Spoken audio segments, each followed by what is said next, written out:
যারা বেশি চিন্তাভাবনা করেন তাদের জন্য ভিডিওটা দেখুন। বন্ধুরা, নুপুরের দাম 1000 টাকা হলেও তার স্থান কিন্তু পায়েই হয়।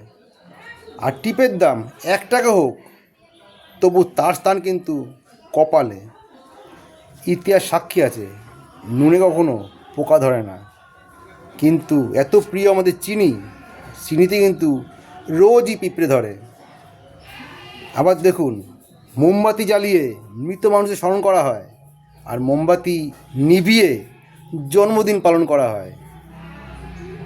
আমরা বন্ধুরা সোজা পথটা কম পছন্দ করি, আমার বাঁকা পথটাই বেশি পছন্দ করি।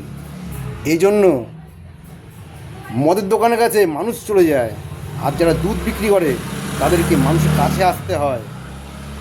দুধ বিক্রেতাকে আমরা হামেশাই বলে থাকি, দুধে জল মেশাওনি তো? অথচ মদেই কিন্তু মানুষ জল মিশিয়েই খায়। দুধের দাম 1 টাকা বাড়লে সবাই আন্দোলন করে, কিন্তু মদের দাম 50 টাকা বাড়লেও সবাই চুপ। মানুষকে জানোয়ারের বাচ্চা বললে খেপে যায়, কিন্তু তাকে যদি বাঘের বাচ্চা বলা হয় সে খুব গর্ব অনুভব করে। আসলে দেখুন, দুটোই কিন্তু পশু। মানুষ বড়ই আজব।